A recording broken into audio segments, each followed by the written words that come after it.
Do you guys remember Donald Trump? Yeah? You guys remember him? No? No? Maybe not? He was a reality TV guy, used to be president, tried to overthrow the government, still kind of is. Well, if you haven't thought about him for a while, it's probably because back in January, he got kicked off of Twitter and Facebook, which was his main way of spreading his gospel. And now because of that, he's been forced to post only on OnlyFans. And he's actually doing great. Yeah, he's got the biggest boobs on the whole website. But still, he wants a bigger platform, which is why last night he announced that he is starting his very own social media network called Truth Social, saying, quote, "I am excited to send out my first truth on Truth Social very soon." And yes, in case you didn't get it, they're calling their posts truths, which is so lame. I don't care what anyone says. Because, I mean, it makes the whole thing sound like, remember like those guys who came to your school assemblies? Yo, let me post a truth at you. Drugs are whack, except for ivermectin, yo. Also, you know what this means, right? If Trump is posting truths, knowing him, eventually, he's going to start posting dares.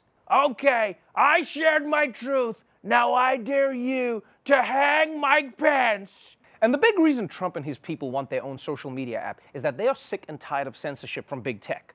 And Truth Social is promising to be a free speech paradise, a place where anyone can say anything, with some exceptions. Former President Trump's new free speech social network will not be allowing criticism of itself. The homepage of Truth Social says the network will be a platform for open, free, and honest global conversation. The terms of service page, however, says users will not be allowed to disparage, tarnish, or otherwise harm the social media site. The Truth Social is expected to go live sometime next year. Yo, this man is a legend. He creates a free speech website and immediately was like, okay, here's what you can't say. It's like if the first rule of Fight Club was, hey, no fighting, no fighting, no fighting. We work shit out here.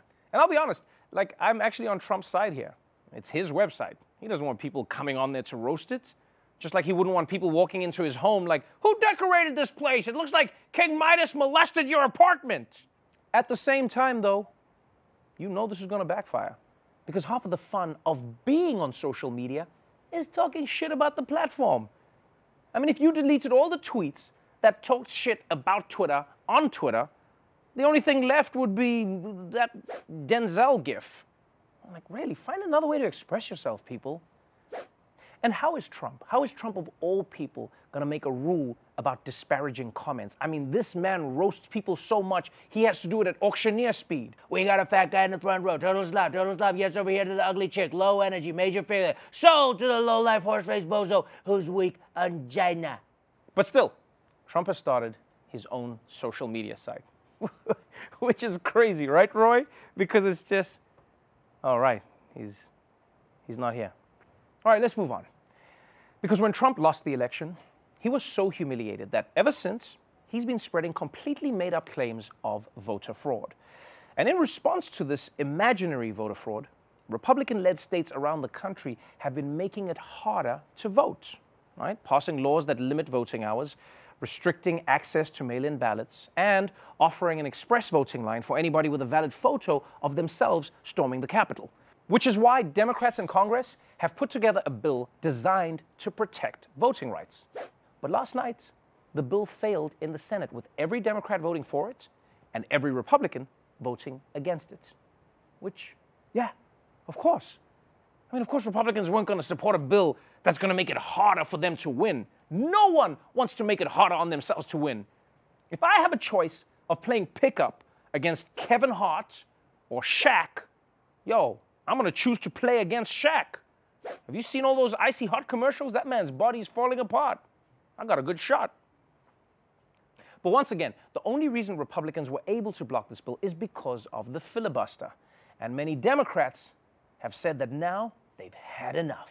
Some Democrats say it's time to scrap the filibuster rule to get this bill passed. More Democrats now agreeing to carve out a voting rights exception to the filibuster rule, something they have been reluctant to change. That appears highly unlikely to happen because two key Democratic holdouts, Senator Kyrsten Sinema, Senator Joe Manchin, they're on board with the Freedom to Vote Act, but they also support preserving the 60-vote threshold. And there's no daylight, or really no movement, I should say, on their part in terms of changing the filibuster rule to allow this to move forward.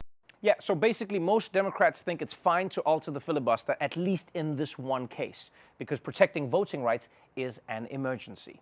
You know, it's the same way that when you need to get to a hospital, it's okay to drive over the speed limits. But Manchin and Sinema, well, they're basically saying, yeah, you might do it now, but where does it end?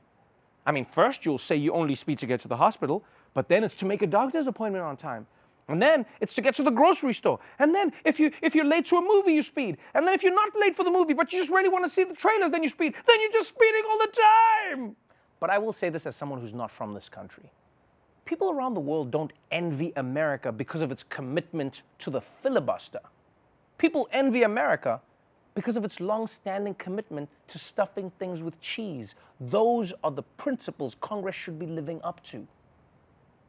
If you ask me, there's a compromise here. They should just treat exceptions to the filibuster like it's wishes from a genie. You only get 3.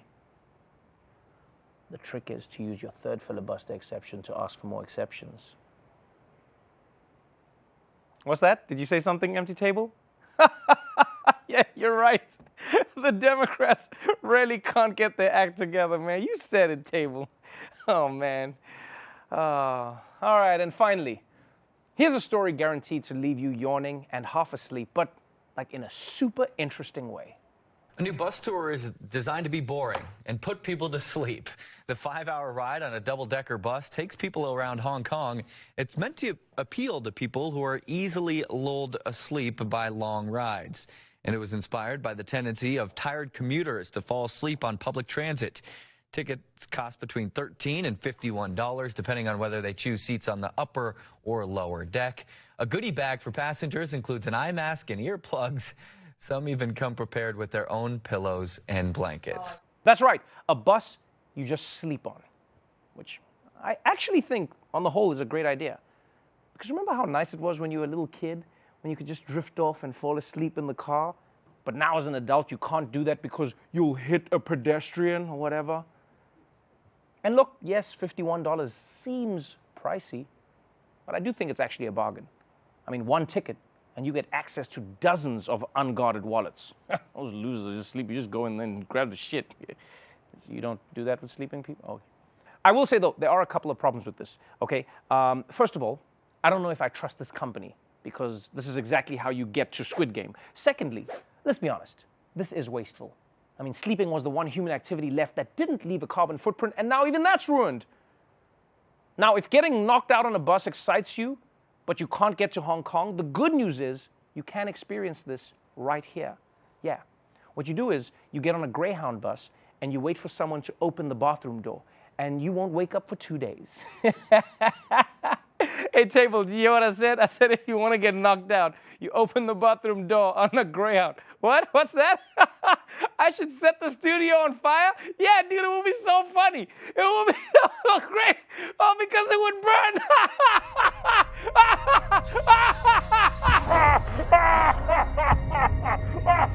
On table. Oh, my God, table.